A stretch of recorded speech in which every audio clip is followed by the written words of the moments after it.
జై గురుదత్త శ్రీ గురుదత్త.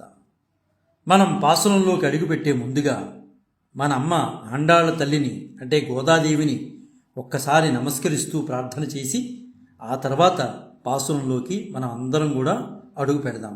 ఎందువల్లంటే మన అమ్మ కృపా కటాక్షాలు మన అందరి మీద ఉండాలి కాబట్టి మన అమ్మని ఒక్కమారు మన అందరం కూడా ప్రార్థన చేద్దాం. నీళాతుంగస్తనగిరితటి సుప్తముద్వోజ్య కృష్ణం పారాజ్యం స్వం శృతిశతశిరసిద్ధమజ్జాపయంతి స్వోచ్చిష్టాయాం సృజనిగళితం యా బలాత్కృత్య భుంక్తే గోదా తస్యై నమ ఇదమిదం భూయ ఏవాస్తు భూయః. తెలుగులో నీలోన్నతస్తనగిరిచర్యలన్ నిదురించు శ్రీకృష్ణ సింహమును ప్రేమారమేల్కొలిపి ఉపనిషత్ సిద్ధమౌ శేషత్వార్హతను తెలియజెప్పి ఆ ముక్తమాల్యముల ఆతనిని బంధించి భోగించు గోదమ్మ నీకిదే వందనము వందనము పాదాభివందనము. 26వ రోజులోకి మనందరినీ అడుగు పెట్టించింది మన అమ్మ ఆండాళ్ళ తల్లి. ఈ 25 రోజులు కూడా మన అమ్మ ఆండాళ్ళ తల్లి ఎంతో జ్ఞానాన్ని మనందరికీ కూడా ప్రత్యక్షంగా పరోక్షంగా మనకి అమ్మ పంచడం జరిగింది. ఈ తిరుప్పావై ఏదైతే ఉందో ఇది ఒక దివ్యమైన ప్రబంధం. ఇది వేదాన్ని అనుసరించి మాత్రమే వెళుతోంది. అమ్మ ఎక్కడివి లేనివి సృష్టించట్లా, తాను ఆచరిస్తూ అందరికీ ఆదర్శంగా నిలిచింది మన అమ్మ ఆండాళ్ళ తల్లి. అందుకనే మనం తిరుప్పావై వ్రతాన్ని ప్రతి ఒక్కరూ కూడా వింటాం. కనీసం భాష కాని భాష అయినప్పటికీ కూడా వినటానికి పరిమితం చేసుకున్నా చాలా ఆనందదాయకంగా ఉంటుంది ఈ తిరుప్పావై. అందుకనే ప్రతి ఒక్కరూ కూడా ఈ ధనుర్మాసంలో తిరుప్పావైని గానం చేస్తున్నా విన్నా పుణ్య ఫలితాలు లభిస్తాయి. ఈ 25 రోజుల్లో భాగంగా అమ్మ మొదటి రోజు ఒక వ్రతాన్ని చేయడానికి కావలసింది మూల కారణం ఏంటి? కాలాన్ని అనుకూలంగా ఉండాలి ఆ కాలం. అందువలన అమ్మ కాలాన్ని ప్రార్థించింది మొదటి పాసనంలో. రెండో పాసనంలో అమ్మ శ్రీకృష్ణ చరణాలను పట్టుకోవాలంటే నియమాలుంటాయి, ఆ నియమాలని మనం ఆచరించాలి అని చెప్పేసి అమ్మ చెప్పడం జరిగింది. మూడో పాసనంలో వ్రతం చేయడం వలన మనం పొందేటటువంటి ప్రయోజనాలు ఏంటి అనేది అమ్మ సుస్పష్టంగా మూడో పాసనంలో మనందరికీ తెలియజేసింది. నాలుగో పాసనంలో ఏదైతే మనం ధనుర్మాస వ్రతం చేస్తున్నామో ఆ వ్రతానికి ప్రాథమికంగా స్నానం అవసరం. ఆ స్నానానికి కావలసిన మా అందరికీ కావలసినటువంటి నీళ్లను వర్షదేవుడు ఇవ్వాలని పర్జన్యుణ్ణి అమ్మ ప్రార్థన చేసింది నాలుగో పాసనంలో. ఐదో పాసనంలో అమ్మ యొక్క సకులు వేదాంతులు ధర్మ సూక్ష్మాలు తెలిసిన వాళ్ళు ఉన్నారు. వారిలో ఎక్కడో అనుమాన బీజం ఉంది, మనం ఏంటి మానవ మాత్రం మనకి శ్రీకృష్ణుడు కనిపించడం ఏంటి అని. సరే అమ్మ అది తెలుసుకుని వాళ్ళ అనుమానాన్ని నివృత్తి చేసింది. ఆరో పాసనంలో అమ్మ తానే స్వయంగా ప్రతి గోపబాలిక ఇంటికెళ్ళి అమ్మ మేల్కొల్పడం ప్రారంభించింది ఆరో పాసనం నుంచి. అందులో భాగంగా అమ్మ ఒక చిన్న గోపబాలిక ఇంటికెళ్ళి లేపుతోంది. పక్షుల ధ్వనులు అదేవిధంగా ఆలయంలో శంఖధ్వని వినిపించట్లేదా అమ్మా, లేవమ్మా అని అంటుంది. అప్పటికీ లేకపోయేసరికి చిన్నపిల్ల కదా, తాను ఎలా లేచానో అనేది అమ్మ తనకి తానుగా లోపలున్న గోపబాలికి చెప్తుందనమాట. సరే అక్కడ అమ్మాయిని మేలుకొలిపి 7వ పాసనంలోకి అడుగు పెడతారు. 7వ పాసనంలో లోపల పడుకున్నటువంటి గోపబాలిక చాలా దివ్య జ్ఞాన సంపన్నురాలు, పైగా ఈ గోపబాలికలందరికీ కూడా నాయిక అనమాట. అప్పుడు అమ్మ అంటోంది, భరద్వాజ పక్షులు వాళ్ళ ఎడబాటు గురించి మాట్లాడుకుంటున్నాయి, అవి వినిపించట్లేదా? అదేవిధంగా గోపబాలికలందరూ నీ సకులందరూ కూడా పెరుగు చిరుకుతున్నారు, ఆ ధ్వని కూడా వినిపించట్లేదా? ఏమిటమ్మా ఇంకా పడుకుంటావు, మనం అందరం ధనుర్మాస వ్రతానికి వెళ్తున్నాం కదా, ఇంకా పడుకోవడం ఏంటి, నువ్వే నాయకు వేయి, నువ్వు పడుకుంటే ఎలాగ తల్లి, లేవమ్మా లే అని చెప్పి అమ్మ 7వ పాసనంలో చాలా స్పష్టంగా చెప్పింది. 8వ పాసనంలో గుర్రం రూపంలో వచ్చిన కేసు యొక్క దవడలు చీల్చినటువంటి దేవాది దేవుడైన శ్రీకృష్ణ పరమాత్మను మనం అందరం సేవిద్దాము, నువ్వు ఇంకా పడుకుంటే ఏమిటమ్మా, రావమ్మా అని చెప్పి 8వ పాసురంలో అమ్మ చాలా స్పష్టంగా గోపబాలికను లేపడం జరిగింది. అదేవిధంగా 9వ పాసురంలో, ఓ మామ కూతురా, నువ్వు మోగదానివి చెవిటిదానివి కాదు కదా, నా మాటలు వినిపించట్లేదా నీకు? మీ మేడ చుట్టూరు చక్కగా దీపాలు పెట్టుకున్నావా, లోపల శ్రీకృష్ణుడు ఏమైనా ఉన్నాడేంటమ్మా, రావమ్మా రా, చక్కగా మనం ధనుర్మాస వ్రతాన్ని చేయడానికి మేమేం పూనుకుంటే నువ్వు పడుకుంటావా అని అమ్మ 9వ పాసురంలో స్పష్టంగా చెప్పింది. ఇంకా 10వ పాసురంలో, శ్రీకృష్ణుడు నీ ఇంటి పొరుగువాడని మాకు తెలిసిలేమ్మా, ఓ అదృష్టవంతురాలా, నీకు కొంపదీసి కుంభకర్ణుడు ఏమైనా నిద్ర ఏమైనా దానం చేశాడే ఏమిటి, లేవమ్మా లే, చక్కగా మనం శ్రీకృష్ణ తత్వాన్ని గానం చేసుకుంటూ వెళదాం అని చెప్పి అమ్మ 10వ పాసురంలో చెప్పడం జరిగింది. 11వ పాసురంలో, అడవినేమలి ఎలా అవుతే ఉంటుందో, అందంగా ఉంటుందో అటువంటి కేశపాసాలు కలిగిందానా, మేము నూరారా శ్రీకృష్ణుడి యొక్క ప్రేమతత్వాన్ని గానం చేసుకుంటూ వెళుతుంటే నువ్వు చక్కగా నిద్రపోతావా, లేవమ్మా లే, సమయం అయింది, సమయం ముంచిపోతోంది, లేవమ్మా మనం కృష్ణతత్వాన్ని గానం చేద్దాం అని చెప్పి అమ్మ 11వ పాసురంలో లేపడం జరిగింది. ఇంకా 12వ పాసురంలో ఇది చాలా వింతగా ఉంటుంది. వాళ్ళు నిత్యకృత్యాలన్నింటినీ వదిలేస్తారు. ఎందువల్ల అంటే శ్రీకృష్ణుడి యొక్క ప్రేమతత్వంలో ఉండిపోతారు వాళ్ళు. అమ్మ వెళ్ళి చెప్తోంది, అదేమిటమ్మా, పాలు కూడా పితకట్లేదు గోవు నుంచి, అలా వృధాగా అలా క్షీరధారం అయిపోతుంది కిందకి. అదేవిధంగా మేము పైన ఉన్నటువంటి మంచుతో తడిసిపోతున్నాం, మధ్యలో మా హృదయాలు కళ్యాణ గుణాలు, శ్రీకృష్ణుడి యొక్క కళ్యాణ గుణాలు తెలుసుకుని మా హృదయం ద్రవించిపోతుంది. ఇంత చక్కగా మేము ఉంటే నువ్వు పడుకుంటావేటమ్మా, నీ గుమ్మం దగ్గరకు వచ్చి మేము లేపుతున్నాం, లేవమ్మా లే అని చెప్పి అమ్మ 12వ పాసురంలో చాలా స్పష్టంగా లేపడం జరిగింది. 13వ పాసురంలో అమ్మతో అనుసరించేటటువంటి గోపికలకు ఒక పెద్దావిడ చెప్తుంది, రాముడు కృష్ణుడు ఒకటేనండర్రా, మీరు వేరే వేరేగా అనుకోకండి, ఆయన వేరు ఈయన వేరు అనుకోకండి, ఆ కాలానికి తగ్గట్టుగా రాముడిగా వచ్చాడు, ఈ కాలానికి తగ్గట్టుగా కృష్ణుడిగా వచ్చాడు, ఆయన తత్వం ఒకటేనయ్యా అని చెప్తుంది అమ్మ అక్కడ పెద్దావిడ. దాన్ని అమ్మ కూడా మన ఆండాళ్ళ తల్లి కూడా ధ్రువపరుస్తుంది. చెబుతూ, శుక్రుడు ఉదయిస్తున్నాడు, గురుడు అస్తమిస్తున్నాడు, లేవమ్మా లే, ఏంది ఇంకా పడుకుంటావు, కృష్ణతత్వాన్ని మనం పొందడం కోసం వెళ్తుంటే ఇంకా పడుకోవటం ఏంటమ్మా, లేవమ్మా అని చెప్పి 13వ పాసనంలో గోపాలకి నమ్మలేపడం జరుగుతుంది. ఇంకా 14వ పాసనంలో అమ్మ ఎంత స్పష్టంగా చెప్తుందంటే, ఇది వేద సహితము అని చెప్పడానికి అమ్మ ఎంత చక్కగా చెప్తుందంటే, ప్రత్యక్షం అనుమానం ఆప్తవాక్యాలను అనుసరించి వెళ్ళేవాళ్ళు ప్రామాణికులుగా ఉంటారు, ఆ ప్రామాణికులను ఆదర్శంగా తీసుకుని మనం వెళ్తున్నాము, ఏదైనా ఒక ప్రమాణంతో మనం వెళ్ళాలి అని అమ్మ చాలా స్పష్టంగా చెప్తూ, ఎర్ర కలువులు వికసిస్తున్నాయి, నల్ల కలువులు ముకిలించుకుపోతున్నాయి, ఇంకా నువ్వు పడుకుంటే ఎలాగమ్మా, లేవమ్మా, మనం ప్రామాణికులను ఆదర్శంగా తీసుకుని వెళ్తున్నాము, ఈ ధనుర్మాస వ్రతాన్ని చేస్తున్నాము, అత్యద్భుతమైన దివ్యమైన భవ్యమైన వ్రతం అమ్మ ఇది, నువ్వు పడుకుంటే ఎలాగ తల్లి అని అమ్మ లేపడం జరుగుతుంది. ఇంకా 15వ పాసనంలో అమ్మకి ఇది వరకు నేను వ్రతం చేస్తాను అంటే ఒక దివ్యజ్ఞాన సంపన్నురాలు, నేను కూడా వస్తాను, నన్ను లేపండారా, మీరు ఒక్కళ్ళే వెళ్ళిపోకండి అని అమ్మకి చెప్పిందని. అమ్మ ఏం చెప్తుందంటే, అంత విజ్ఞత కలిగినటువంటి దివ్యజ్ఞాన సంపన్నురాలైనటువంటి గోపబాలి గట్టికెళ్ళి అమ్మ లేపడానికి వెళ్తే వీళ్ళు వచ్చారని యొక్క ధ్వనులు తెలుసుకుని లోపల నుంచి సంవాదం ఉంటుందన్నమాట వీళ్ళిద్దరికి మధ్యలో. అందరూ వచ్చారా అని లోపల నుంచి గోపబాలికి అడుగుతుంది.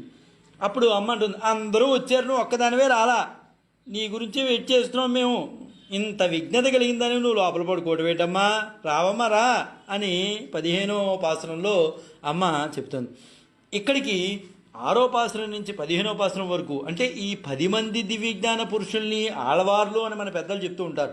ఈ ఆళ్వార్లను లేపుకుని తీసుకుని శ్రీకృష్ణ ప్రేమతత్వాన్ని పొందడం కోసం వెళ్తుంది. ఎందుకు వెళ్తుందమ్మా, అంత దివ్య పురుషులకి ముందు శ్రీకృష్ణుడు అనుగ్రహం ఇస్తే వాళ్ళతో పాటు మనం కూడా ఉంటాం కాబట్టి మనకు కూడా అనుగ్రహం లభిస్తుందని అమ్మ అంత చక్కగా ఆలోచించి ఈ 10 మంది దివ్యజ్ఞాన పురుషుల్ని కూడా ఆ వీళ్ళని ఆళ్వార్లను కూడా అమ్మ తీసుకెళ్తుంది అనమాట. ఆ తీసుకెళ్తుంలో భాగంగా 16వ పాసనంలో అమ్మ నందగోప భవనానికి ముందు వెళ్తుంది. నందగోప భవనంలో రక్షకభటులు అమ్మను ఆపుతారు, అక్కడ కొన్ని ప్రశ్నలు వేస్తారు, దానికి సమాధానాలు అమ్మ చెప్పడం జరుగుతుంది.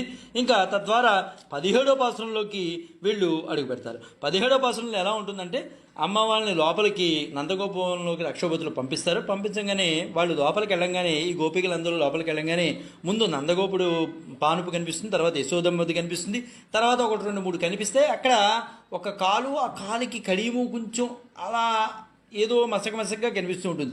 సరే వీళ్ళు అక్కడ వరకు వెళ్ళి ప్రార్థన చేస్తారు, శ్రీకృష్ణుడు అనుకుని ప్రార్థన చేస్తారు. ఈ లోపల మన ఈయన లేచి వెంటనే బలదేవుడు లేచి, అయ్యయ్యో పొరపాటు పడ్డారు మీరు, అక్కడ శ్రీకృష్ణుడు లేడు, నీలాదేవి భవనంలో ఉన్నాడమ్మా, అక్కడికి వెళ్ళండి అమ్మా అని కొంచెం రహస్యంగా మన గోదామాతకి చెప్తారు. వెంటనే మన గోదామాత అక్కడికి బయలుదేరుతుంది. ఇక్కడికి 17 పాసురాలు పూర్తవుతాయి. 18వ పాసురంలో అమ్మ నీలాదేవి భవనానికి వెళ్తుంది. నీలాదేవి భవనానికి ఎప్పుడు తేలిందో అమ్మ అక్కడ ఏం చేయాలి, ముందు ఎవరిని ప్రార్థించాలి అనే ఆలోచనలో అమ్మ ఏమంటుందంటే, రామావతారంలో సీతాదేవి ఎలా అయితే పురుషకారమైందో అలాగే కృష్ణావతారంలో నీలాదేవి కూడా పురుషకారం వంటిది అని అమ్మ గ్రహించి, ఎక్కడైనా ఏ ప్రదేశంలో అయినా, ఏ గ్రామంలో అయినా, ఏ దేశంలో అయినా, ఎక్కడైనా సరే ఈ భూమి మీద అమ్మని దర్శనం చేసిన తర్వాతే నాన్నని దర్శనం చేయాలి, అయ్యవారిని దర్శనం చేయాలని అమ్మ చాలా సుస్పష్టంగా చెబుతూ అమ్మను ప్రార్థిస్తున్నారు. ఎలా ప్రార్థిస్తున్నారు? ఓ అందమైన దానా, తామరల వంటి హస్తాలు ఉన్నటువంటి దానా, నువ్వు వచ్చి చక్కగా తలుపు తెరవమ్మా, మేము స్వామిని దర్శనం చేసుకోవడం కోసం వచ్చాం అని చక్కగా అమ్మని ప్రార్థిస్తారు. అక్కడికి 18వ పాసనం అవుతుంది. 19వ పాసనంలో అమ్మ అంత పిలిచినప్పటికీ కూడా స్వామిని నీలాదేవి వదలట్లేదని భావించి వీళ్ళు అంటారంటే, క్షణకాలం కూడా స్వామిని వదిలిపెట్టకపోతే ఎలాగమ్మా, అంత దూరం నుంచి మేము స్వామిని దర్శనం చేసుకోవడం కోసం వచ్చాం, నువ్వు వదలకపోతే ఎలాగా, అంత విరహాన్ని తట్టుకోలేకపోతే ఎలాగమ్మా, వదలవమ్మా స్వామిని అని కొంచెం కఠినంగా వాళ్ళు మాట్లాడతారు. మాట్లాడంగానే అక్కడికి ఆ 19వ పాసనం పూర్తవుతుంది. మరి 20వ పాసనంలో ఎలా ఉంటుందంటే, స్వామివారి కోపం వస్తుంది. స్వామివారి కోపం వచ్చిన సంగతి వీళ్ళు కనుక్కుంటారు. ఎందువలన? అమ్మని కఠినంగా అమ్మని ధ్యానిస్తే స్వామికి ఆనందం, అమ్మని పూజిస్తే స్వామికి ఆనందం, అమ్మ తత్వం తెలుసుకుంటే స్వామికి ఆనందం, అమ్మని మాలలతో అలంకరిస్తే స్వామికి ఆనందం. అలాంటిది అమ్మని తిడితే స్వామి ఊరుకుంటారా? వెంటనే మన గోదామాత ఏం చేసిందంటే, అందువలన స్వామి మనకి అనుగ్రహించట్లేదా, అయితే అమ్మని పొగుడుదామని చెప్పి, ఓ నీలాదేవి లక్ష్మీ ప్రతిరూపమా, పరిపూర్ణరాలా, మేలుకోమ్మా, మేలుకోమ్మా, విసినికర్ర అర్థము కొంచెం ఇప్పించమ్మా, స్వామితో పాటు మేము కూడా మంగళ స్నానం ఆచరించడం కోసం వచ్చాం, ఒక్కసారి లేపమ్మా, స్వామిని చూసి దర్శనం చేసుకుంటామమ్మా అని 20 పాసనంలో చక్కగా చెప్పడం జరిగింది. ఇంకా 21వ పాసనంకి వచ్చేటప్పటికి,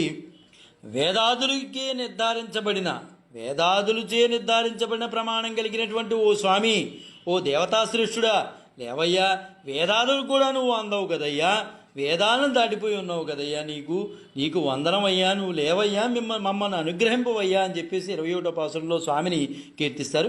22వ పాసనంలో కూడా ఎంత చక్కగా వాళ్ళు స్వామిని కీర్తిస్తారంటే, చంద్రుడు సూర్యుడు ఒకే పర్యాయాలు ఉదయించినట్లయితే అంతటి అందమైన 2 కన్నుల చూపులు ఒక్క పర్యాయం ఆపే ప్రసరించు స్వామి, చంద్రుడు సూర్యుడు ఒకేసారి ఆకాశంలో కనిపిస్తే ఎంత అద్భుతంగా ఉంటారో అలా 2 కన్నులతో మమ్మల్ని ఒక్కసారి అనుగ్రహించు తండ్రి అని చెప్పి 22వ పాసనంలో అమ్మ స్వామిని వేడుకోవడం జరుగుతుంది. 23వ పాసనంలో అమ్మే ఉంటుందంటే, ఓ కృష్ణ, ఓ శ్రీకృష్ణ, అతసీ పుష్ప సంకాసుడా, వర్షాకాలము కొండ గుహల్లో స్థిరంగా నిద్రించి బలిష్టంగా వీర్యవంతమైన ఒక సింహము తనకు తానే మేలుకుంటుంది. సింహాన్ని ఎవరో వచ్చి మేలుకొల్పే శక్తి అనేది లేదు. నువ్వు చక్కగా లేచి ఒక సింహాసనం అధిష్ఠించి మా అభీష్టాన్ని కొంచెం విచారించి మాకు మేలు కలిగించి స్వామి అని అమ్మ 23వ పాసనంలో చక్కగా కోరుకుంటుంది. ఇంకే 24వ పాసనంలో ఎప్పుడైతే స్వామిని ఇలా కోరుకున్నారో, స్వామిని అడిచొచ్చి వస్తారు, సింహాసనంలో కూర్చుంటారు. కూర్చోగానే స్వామి యొక్క పాదాలు కందిపోయినట్టుగా, ఆయన పాదాలు కొంచెం గులాబీ రంగులో ఉంటాయి, అది కందిపోయి అనుకుని వీళ్ళు అయ్యో ఎంత పాపం చేసాం మేము, అంత దూరం నుంచి వచ్చి స్వామిని కందిపోయేటట్టు చేసామా అనుకుని స్వామి యొక్క పాదాలకి మంగళశాసనం చెప్తున్నారు. ఎలా చెప్తున్నారు? అలనాడు 24వ పాసనంలో అనమాట, అలనాడు ఇంద్రునికి రాజ్యం ఇయ్యదలిచి బలి చక్రవర్తిని అణిచివేటుకు అంత అవతరించిన 3 లోకాలను కొలిచిన నీ పాదాలకు మంగళశాసనం అయ్యా. అలాగే గోపకుల రక్షణకై గోవర్ధన పర్వతం ఎత్తి కాపాడని ఆశ్రిత వాత్సల్యానికి కూడా మంగళాశాసనాలు తెలుపుతున్నామయ్యా. నిన్ను పొందగోరి ఈనాడు మేము వచ్చాము, మాకు కొంచెం దయ చూపించవయ్యా, మేము చక్కటి భవ్యమైన వ్రతాన్ని చేస్తున్నాం స్వామి, కొంచెం మమ్మల్ని కాపాడు స్వామి అని చెప్పి స్వామిని వీళ్ళు కీర్తించడం జరిగింది. తర్వాత ఇంకా 25వ పాసనంలో ఏం చెప్పారంటే, నారీలోకానికి సాటి లేదని ఒకానొక ఆమె కుమారుణ్ణి ఆవిర్భవించింది. అంటే నారీలోకంలోనే అత్యద్భుతమైన ఆమె ఒక కుమారుణ్ణి జన్మనిచ్చింది. అదే రాత్రి మరో స్త్రీమూర్తికి బిడ్డవయ్యావు. రహస్యంగా ఎదుగుచుండగా ఇది కూడా సహించలేక నీకు కూడి చేస్తాడేమో అని తలపెట్టిన ఆ కంసుని ప్రయత్నాలన్నీ వ్యర్థం చేసింది నువ్వే. నీ సంగతి మాకు తెలుసునయ్యా, నువ్వు ఎలాంటి వాడో మాకు తెలుసు, నువ్వు ఎక్కడి నుంచి వచ్చావో తెలుసు, దయచేసి మా గురించి కొంచెం పట్టించుకోయా, ఆనందంతో మేము గానం చేస్తూ నీ శ్రమ కూడా పక్కన పెట్టి నీ గురించి వచ్చాం, ఈ భవ్యమైన వర్తానం చేస్తూ కొంచెం మా మీద దృష్టి పెట్టవయ్యా బాబు అని చెప్పి శ్రీకృష్ణుని అమ్మ కోరుకుంది. ఇంకా 26వ పసంలో నేడు అమ్మ ఏం చెప్తుందనేది మనం తెలుసుకున్నాం. ధర్మ అనే పదం ధ్రు అనే ధాతు నుండి వచ్చింది. అంటే మనకు తగిన బాధ్యతలు, విధులు, ఆలోచనలు మరియు చర్యలు అన్నీ ఉంటాయి. వాటినన్నిటినీ తెలుసుకుని సరైన మార్గంలో నడవడమే ధర్మం. ఒక రకంగా చెప్పుకోవాలంటే సాధారణ భాషలో చెప్పుకుంటే, ఉదాహరణకి జీవాత్మ యొక్క ధర్మం భగవంతుని ప్రేమించడమే. జీవుడుగా పుట్టామంటే ఆ ధర్మం ఏం చేయాలి? భగవంతుని ప్రేమించడమే. మన అస్తిత్వానికి ఉన్న మూల సూత్రం ఏంటయ్యా అంటే ఇదే. మనం జీవుడిగా వచ్చామంటే తినేయడం, పడుకోవడం, లేవడం ఇదే కాదు జీవితం. భగవంతుడి యొక్క సేవ చేయటమే, భగవంతుడి యొక్క విషయాలను గానం చేయడమే, భగవంతుడి యొక్క చరిత్రను తెలుసుకోవడమే ఇది మనం చేయవలసింది. తిన్నాం, పడుకున్నాం, లేచాం ఇది కాదు. అందుకనే స్వామి కూడా నీ ధర్మాన్ని, నీ స్వధర్మాన్ని నువ్వు ఆచరించు అని భగవద్గీతలో ఎంత స్పష్టంగా చెప్పారంటే, శ్రేయాన్ స్వధర్మో విగుణ పరధర్మాత్ స్వనుష్ఠితాత్ స్వధర్మే నిధనం శ్రేయ పరధర్మో భయావహ. ఇక్కడున్న స్వధర్మ అనే పదాన్ని మనం తీసుకున్నట్లే పూర్వప్రత్యయం ఇక్కడ స్వ అంటే సొంత లేదా వ్యక్తిగత అని. ఆ ప్రకారంగా స్వధర్మ అంటే మన వ్యక్తిగత ధర్మం, మనకున్న ప్రస్తుత జీవితంలో ఉన్న సందర్భము, పరిస్థితి, పరిపక్వత మరియు వృత్తిని బట్టి ఉండే ధర్మం. జీవన సందర్భము, పరిస్థితి మారుతున్నప్పుడు, ఆధ్యాత్మికంగా పురోగమనం చెందినప్పుడు స్వధర్మము అనేది మారవచ్చు. తన వృత్తి ధర్మాన్ని చేయటం అనడం ద్వారా ఇక ఆనాడు స్వామి అర్జునుడికి చెప్తున్నాడు, స్వధర్మం పాటించమని స్వామి ఆనాడు చెప్పారు. వేరే వారు ఎవరో ఇంకేదో చేస్తున్నారని తన చేసేది మార్చవద్దని స్వామి చెప్తున్నారు.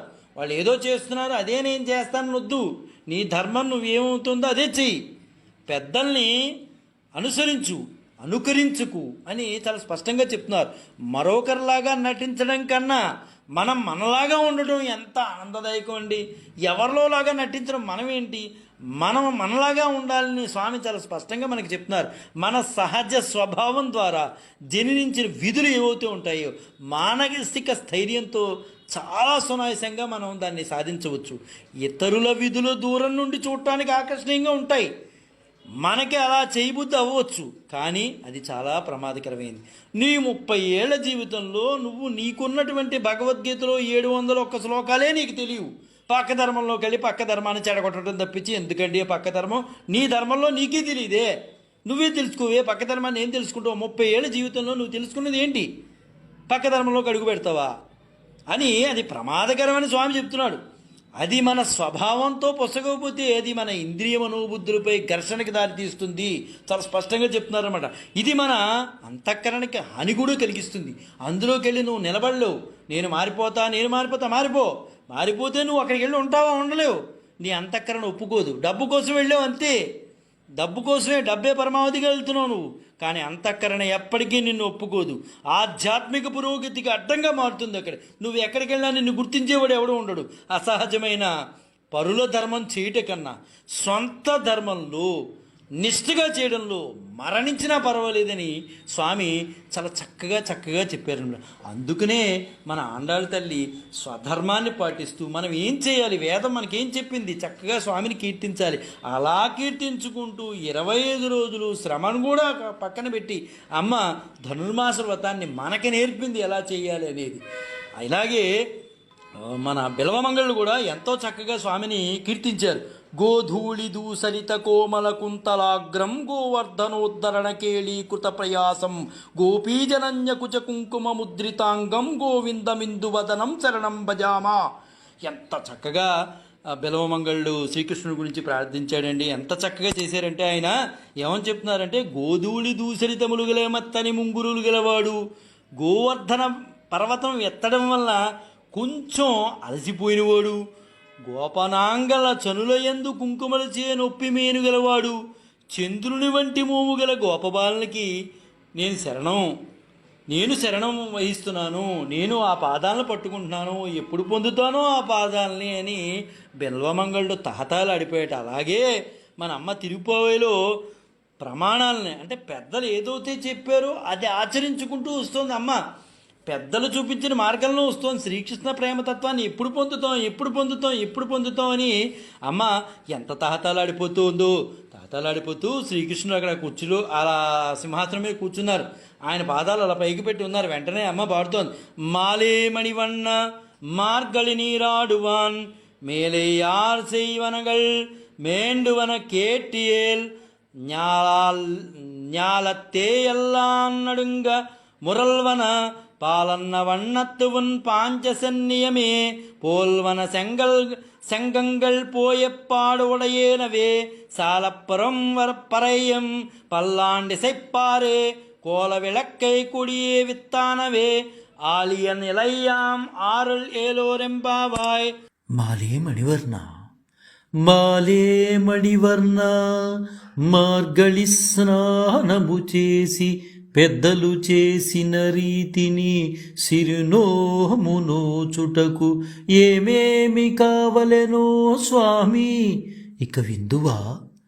పాలవలే తెల్లని పాంచజన్యమును పోలు లోకాలు కంపింపమ్రోయు శంఖములు పెద్ద పరవాద్యము మంగళాశాసన పరులు మంగళ దీపాలు ధ్వజము చాందినీలు కృపసేయుమా మా వటపత్ర సాయి జగతికే మంగళము కూర్చు మన శ్రీవ్రతము. అమ్మ ఎంత చక్కగా ఈ పాసరాన్ని పాడి వినిపించిందో. అందులో మొదటగా ఏం చెప్తోందంటే చెయ్యాదన చెయ్యాం. మన పూర్వులు చేయనివి చేయకూడదు. నేనేదో సొంతంగా చేస్తున్నాను కాదు, మన పూర్వులు ఏదైతే చెప్పారో అవే చేయాలి. మన పూర్వులు ఏదైతే ఆరాధించారో మనకు మార్గం వేశారో ఆ మార్గంలో నడవాలి. నేను కొత్త మార్గాలకు వెళ్తాను, అదేదో బాగుంది నాకు డబ్బులు ఇస్తారు అందులోకి వెళ్తాను అనుకుంటే నీ జీవితం అలాగే ఉంటుంది. నీ జీవితం కాదు, నీ పిల్లల జీవితం కూడా తగలేస్తావు. ఇక్కడ అమ్మ చాలా స్పష్టంగా చెప్తోంది, మన పూర్వులు ఏదైతే చేయకూడదు అంటున్నారో అది చేయొద్దు. మన పూర్వులు ఏదైతే చెప్తున్నారో అదే నేను చేస్తున్నాను. ఈ మధ్యకాలంలో మన సౌకర్యాలను తెచ్చి పెట్టుకున్నాం, మన ఆరోగ్యాన్ని ఎంత పాడు చేసుకున్నామో మన అందరికీ తెలుసండి. ఇది వరకు ఇవన్నీ లేనినాడు హాయిగా బ్రతికాం. మన పూర్వీకులు ఎంత హ్యాపీగా బ్రతికారో. 70, 80 ఏళ్ళు కూడా, 80, 90 ఏళ్ళు కూడా బతికిన వాళ్ళు ఉన్నారు. ఈరోజు 65 ఏళ్ళు వస్తుంటే భయంగా ఉంది, 60 ఏళ్ళు వస్తుంటే ఎప్పుడు పోతామా అన్నట్టుంది. సౌకర్యం కోసం భౌతికమైనవి చేయవచ్చు, అవి మన స్వరూపాన్ని పాడు చేయకూడదు. నీకు సెల్ ఉంది కదా, బాగుంది, జ్ఞానాన్ని విను, భగవతత్వాన్ని విను, చెడు మార్గాలకు వెళ్ళకు. అందులో చెడు ఉంటుంది, మంచి ఉంటుంది. నువ్వు మంచిని స్వీకరించు. సెల్ ప్రపంచం అంతా నీ చేతిలో ఉంది. సెల్ అనే దాంట్లో కానీ ఆ చరవాణిలో ఏముంది, నువ్వు దైవత్వానికి సంబంధించినవి విను, అదే తీసుకో. ఇది గుర్తుపెట్టుకోవాలి అని ఎంత చెప్తా. ఆత్మజీవనం కోసం మాత్రమే మన పూర్వులు ఆచరించమని చెప్పారు, అవే ఆచరించాలి మనం. వాళ్ళు ఏదైతే చెప్పారో అలా వెళ్ళాలి తప్పించి మనం ఇష్టం వచ్చిన త్రోవలో వెళ్తామంటే భగవంతుడు మనని కరుణించడు. ఆపై మేలేయార్ సేమ్ మనగల్, ఏమి మన పూర్వులు ఆచరించారో మన శ్రేయస్సు కోసం అవే ఆచరించాలి.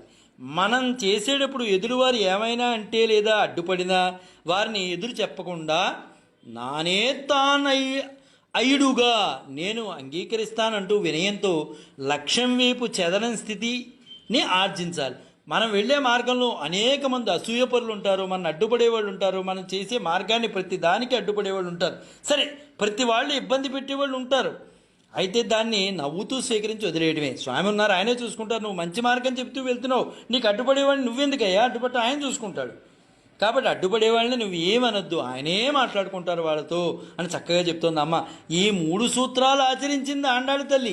ఈరోజు ఆండాళ్ళ తల్లి మేలేయార్ సేయి వనగల్ ఈ సూత్రాన్ని చెప్తోంది. పెద్దలు అన్నప్పుడు కొన్ని అనాచారాలు కూడా ఉండవచ్చు. అప్పుడు పెద్దల ఆచరణ ప్రమాణ యోగ్యం కాకపోవచ్చు.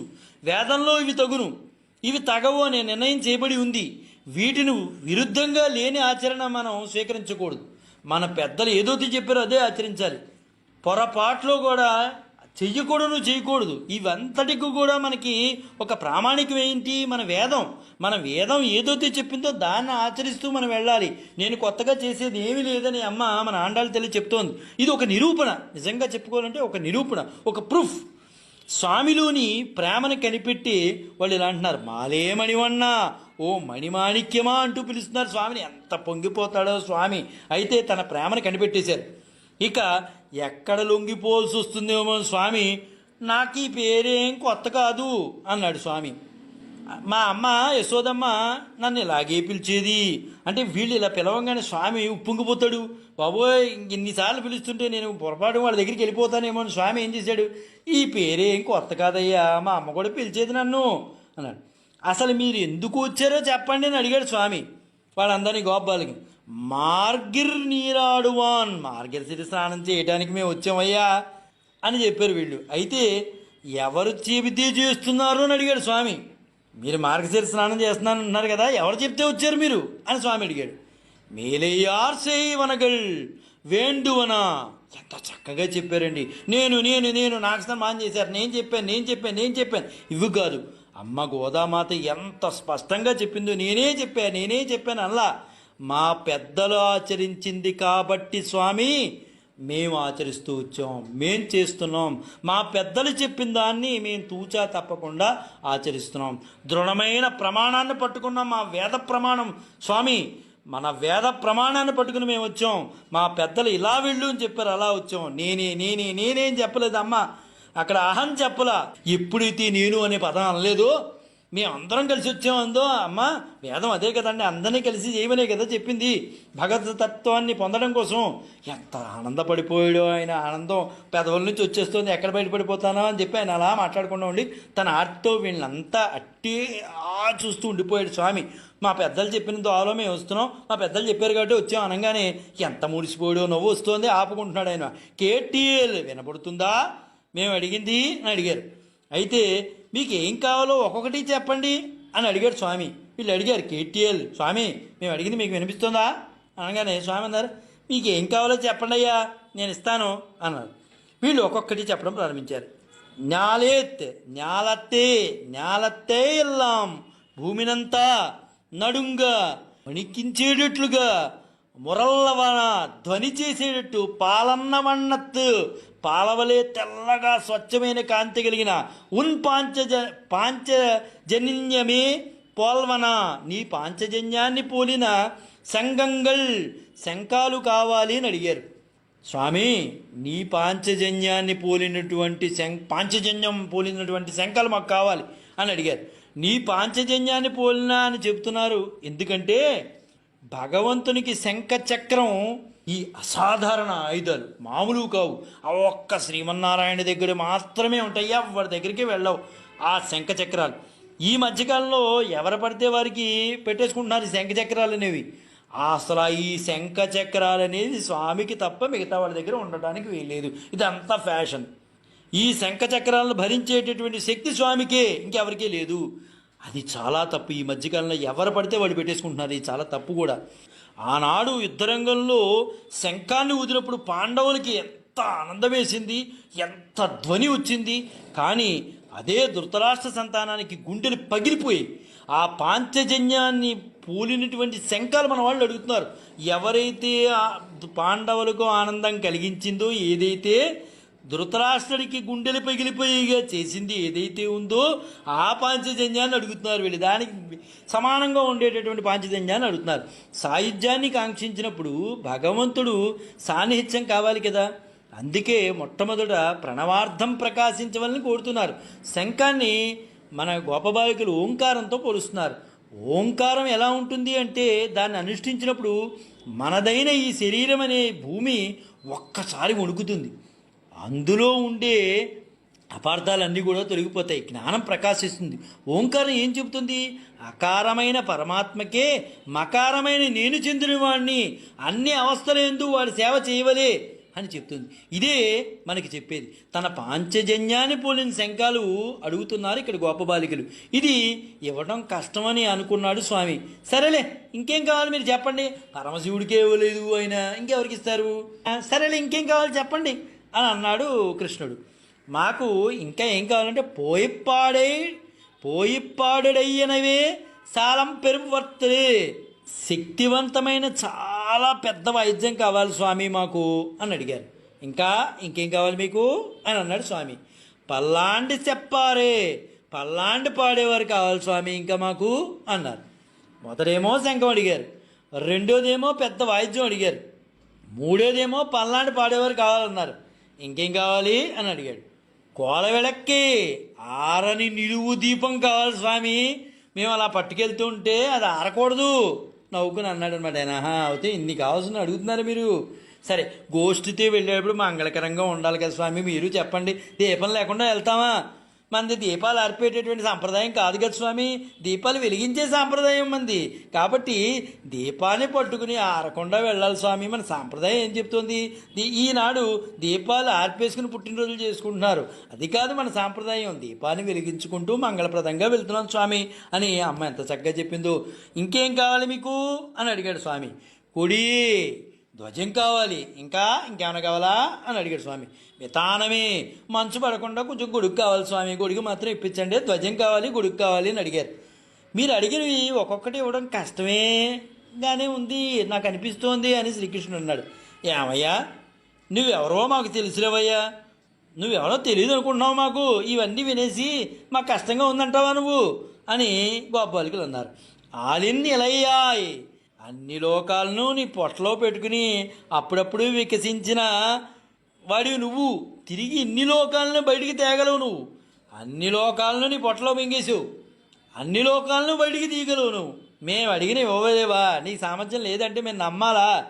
నీ గురించి మాకు తెలుసయ్యా, నువ్వేంటో నీ సామర్థ్యం ఏంటో మాకు తెలుసులేవయ్యా. నువ్వు అనుకుంటే జరగంది ఏముందయ్యా ఈ ప్రపంచంలో, నీ వద్ద అనుకుంటే జరిగేది ఏమీ లేదయ్యా, అంతా నువ్వే కదయ్యా అంటూ ఎరుళ్ నీ దయ అని స్వామిని కోరారు. ఇక వీళ్ళు ఇవ్వక తప్పదు, ఇదివరకు ఊళ్ళో కోవెలో ఉన్న శంఖాన్ని ఒకటి తెప్పించి, బాబోయ్ వీళ్ళు వినట్లేదని చెప్పి ఇదివరకు ఊళ్ళో ఏదో శంఖం ఉంటే శంఖం ఇప్పించాడు శ్రీకృష్ణుడు. తన దగ్గర ఉన్న కొంబు బూర ఒకటి ఇప్పించాడు. సరే, ఇంక వీళ్ళు వదలట్లేదని చెప్పి ఓ బోర ఇచ్చాడు.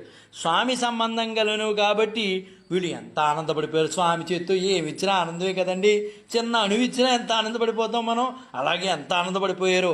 ఇక వాయిద్యం తను వెన్న తినేటప్పుడు చేసే ఘట నృత్యం, అప్పుడు వాడే వాయిద్యాన్ని ఇచ్చాడు. తాను వెన్న తినే సమయంలో ఆ ఘంటానాదం ఉంటుంది, అది తీసుకెళ్ళి వీళ్ళకి ఇచ్చాడు. ఇక పల్లాండుకు రాబోయే కాలంలో రామానుజ సంపర్కంచే ఏర్పడ్డ ఒక భక్త గోష్ఠికి మంగళం పాడేటటువంటి నమ్మాళ్ళవారిని పంపాడు ఆయన. ఎంత గొప్ప విశేషం అండి. ఇక ఆరని దీపం అడిగారు కదా, అమ్మని వీళ్ళతో పంపాడు. ఎంత గొప్ప విశేషం. ఆరని దీపం ఎవరయ్యా మనకి అంటే అమ్మే కదా, అమ్మను పంపాడు అనమాట. ఇక ధ్వజానికి గుర్తుగా గరుత్మంతుని పంపాడు. గొడుగుగా ఆదిశేషుని వెళ్ళమన్నాడు. తాను ధరించి విడిచిన శేషవస్త్రం ఒకటి ఇచ్చాడు స్వామి. స్వామి సంబంధించినవి కలివన్నీ కూడా తీసుకుని మురిసిపోయారు ఈ గోపికలందరూ కూడా. ఎంత గొప్ప విశేషం అండి, ఎవరు ఇలా చేయగలరు? 26 పాసురాలు పాడాడు స్వామి, కరిగిపోయి ఇవన్నీ ఇచ్చాడు. 26 రోజుల నుంచి చక్కగా తిండి తెప్పలు లేకుండా స్వామి స్వామి స్వామి అంటూ గానం చేసిన, తిరుపతి గానం చేసినందుకు ఎంత ఆనందం అండి, ఎంత ఆనందపడిపోయాడో స్వామివారు. అందరినీ ఎంత ఆనందం కలిగిపోయిందో, స్వామివారికి ఆనందం కలిగిపోయింది. అంతకన్నా ముఖ్యంగా గోపాలీలందరూ కూడా ఆనందం కలిగిపోయి, ఇదే మా కోరిక స్వామి, నువ్వు ఎప్పుడు ఇస్తావా అని అనుకుంటూ వచ్చాం మేము. అసలు ఇస్తావో ఇవ్వో, మమ్మల్ని పట్టించుకుంటావా లేదా అనుకున్నాం. బాగానే చూసావు స్వామి నిన్ను, చాలా ఆనందంగా ఉంది, మేము ఇది అద్వితీయ వ్రతం చేస్తున్నాం, భవ్యమైన వ్రతం స్వామి, నీ గురించే చేసాం అని 26వ పాసనంలో ఎంత చక్కగా చెప్పారంటే వీళ్ళు. అంత చక్కగా చెప్పు స్వామి, వటపత్ర సాయిగా మమ్మల్ని అనుగ్రహించావు, మాకు చాలా ఆనందంగా ఉంది. మంగళదేవి మాకు ఎంత చక్కగా ఇచ్చావు, శంఖాలు ఇచ్చావు, వెడల్పు లోతు వైశాల్యం గల ధ్వనిలు చేయగల పెద్ద డంకా ఇచ్చావు, మంగళద్వీపం ఇచ్చావు, ధ్వని ఇచ్చావు, చాందిని ఇచ్చావు, ఓ వటపత్ర సాయి, ఇవన్నీ మాకు అనుగ్రహించావు. నువ్వు మాకు ఎంత ఆనందంగా ఉంది, ఇది ఒక అద్వితీయ వ్రతం మేము చేసేదని చాలా ఆనందపడిపోయారు వీళ్ళు. 26వ రోజు పాసనాన్ని అమ్మ చక్కగా ముగించుకుని రేపు 27వ పాసనంలో మనందరినీ కూడా తీసుకెళ్ళబోతుంది.